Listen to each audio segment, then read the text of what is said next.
بسم اللہ الرحمن الرحیم۔ ناظرین و سامعین السلام علیکم۔ عاطی لاہوریہ کا اصل نام عاطف زمان تھا۔ یوں تو اس کی پیدائش گوجرانوالہ میں ہوئی تھی، لیکن آباء و اجداد کا تعلق لاہور سے ہونے کی وجہ سے وہ اپنے نام کے ساتھ لاہوریہ لگانا پسند کرتا تھا۔ جرائم کی دنیا میں اس کے سفر کا آغاز 9 عمری ہی میں ہو گیا تھا، جب غیر قانونی اسلحہ رکھنے کے جرم میں اسے پہلی مرتبہ جیل جانا پڑا تھا۔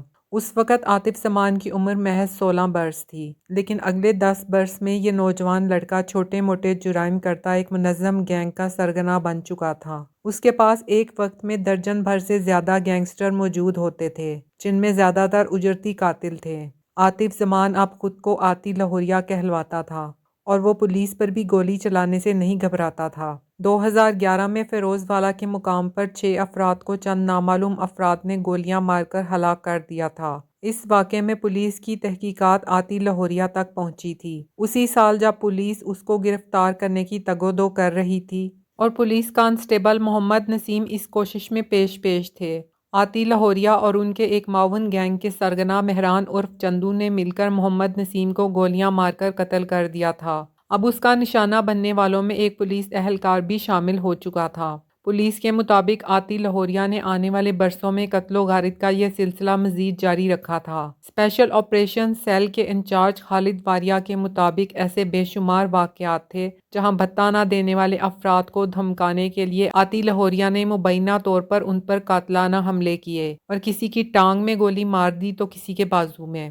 خالد واریہ کے مطابق عاطی لاہوریہ بس ایک کال کرتا تھا، یہ اس کا طریقہ واردات تھا۔ انٹرنیٹ سے اپنی شناخت چھپا کر وہ اپنے ہدف کو کال کرتا تاکہ کال ٹریس نہ ہو سکے، اور بھتے کی رقم ایسی جگہ پر رکھنے کا کہا جاتا تھا جہاں پولیس نہ پہنچ سکے۔ بعد میں اس کے آدمی وہ رقم اٹھا کر لے جاتے تھے۔ جب گوجرانوالہ پولیس عاطی لاہوریہ کو گرفتار کرنے کے قریب پہنچی تو وہ گرفتاری کے خوف سے 2015 میں متحدہ عرب امارات کی طرف فرار ہو گیا تھا۔ گوجرانوالہ پولیس نے 2016 میں عاطی لاہوریہ کی گرفتاری کے لیے انٹرپول یعنی انٹرنیشنل پولیس سے رابطہ کیا، تاہم گرفتاری سے قبل وہ متحدہ عرب امارات سے ترکی کی طرف فرار ہو گیا۔ وہاں سے 2017 میں وہ غیر قانونی طریقے سے یونان میں داخل ہوا۔ وہاں بھی وہ زیادہ دیر نہیں رکا اور رومانیہ، بوسنیا، سربیا اور ہنگری کے راستے وسطی یورپ کے ممالک کی طرف پہنچ گیا۔ 2017 میں محمد عمران نامی تاجر کو 2 موٹر سائیکل سوار نوجوانوں نے گولیوں کا نشانہ بنا کر قتل کر دیا۔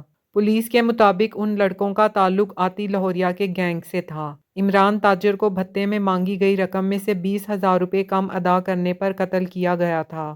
اسی دوران پولیس پاکستان میں عاطی لاہوریہ کے ساتھیوں سے ہونے والے اس کے رابطوں کے ذریعے اس کی نقل و حرکت پر نظر رکھے ہوئے تھی، جبکہ انہیں انٹرپول کا تعاون بھی حاصل تھا۔ اس کی کالز کو ٹیپ کیا جا رہا تھا اور سوشل میڈیا کو استعمال کرنے پر بھی اس کی لوکیشن جان لی جاتی تھی۔ خالد واریہ اور ان کے ساتھی عاطی لاہوریہ کے تعاقب میں تھے۔ پولیس کے مطابق ملزم کو اس کی پیشگی اطلاع مل جاتی تھی۔ کئی ممالک میں انٹرپول کی مدد سے اس کی گرفتاری کے لیے کیے جانے والے ریڈ سے پہلے ہی وہ وہاں سے فرار ہو چکا ہوتا تھا۔ پولیس سے بچنے کے لیے عاطی لاہوریہ نے ایک ایسے راستے کا انتخاب کیا تھا جہاں اس کے خیال میں گوجرانوالہ پولیس کے لیے اس کے تعاقب میں آنا ممکن نہیں تھا۔ وہ جب سربیا میں پہنچا تو اس نے سربیا اور ہنگری کے سرحدی علاقے کا رخ کیا تھا۔ ہنگری کی سرحد سے 20 کلومیٹر کے فاصلے پر واقع گاؤں دنیا بھر سے غیر قانونی تارکین وطن کی آماج گاہ تھا۔ لوگ یہاں سے ہنگری یعنی یورپی یونین میں داخل ہونے کی کوشش کرتے تھے، تاہم ان کے راستے میں ایک طویل اور پرخطر جنگل آتا تھا جو انہیں عبور کرنا پڑتا تھا۔ عاطی لاہوریہ کے تعاقب میں خالد واریہ نے بھی سربیا کے اسی سرحدی گاؤں میں جانے کا فیصلہ کیا، جہاں سے انسانی اسمگلر گروہوں کی صورت میں تارکین وطن کو سرحد پار ہنگری پہنچاتے تھے۔ وہاں موجود ایک گروہ میں عاطی لاہوریہ انہیں مل گیا تھا۔ خالد واریہ انٹرپول اور ان کے تعاون سے ہنگری کی پولیس کے ساتھ بھی رابطے میں تھے۔ ہنگری کی پولیس کے ساتھ ان کے منصوبے کے مطابق جب ان کا گروہ سرحد عبور کر کے ہنگری میں داخل ہوا تو انسداد انسانی اسمگلنگ کی کارروائی میں گروہ کے تمام افراد کو پکڑ لیا گیا۔ ہنگری کے ساتھ پاکستان کی ایکسٹراڈیشن ٹریٹی یعنی ملزمان کے تبادلے کا معاہدہ موجود نہیں تھا۔ یہی وجہ ہے کہ پولیس کو عاطف لاہوریہ کو پاکستان لانے میں کافی مشکلات کا سامنا کرنا پڑا تھا۔ دوسرا مسئلہ یہ تھا کہ عاطی لاہوریہ نے ہنگری پولیس کے سامنے موقف اختیار کیا کہ ان کا جرائم سے تعلق نہیں تھا۔ اور یہ کہ اگر وہ واپس پاکستان گئے تو پولیس انہیں قتل کر دے گی۔ گوجرانوالہ پولیس کو یورپ کی عدالتوں کو اس بات پر مطمئن کرنے میں کہ عاطی لاہوریہ ایک خطرناک مجرم ہے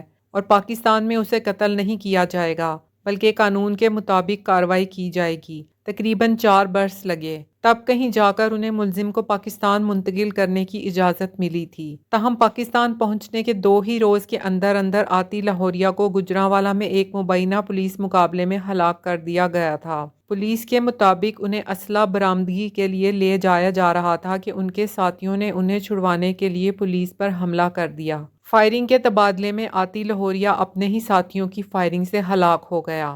اگر آپ کو زینب نامہ کی ویڈیوز پسند آ رہی ہیں تو انہیں لائک کریں، شیئر کریں، کمنٹ کریں اور مزید آنے والی ویڈیوز کے لیے چینل کو سبسکرائب ضرور کریں۔ شکریہ۔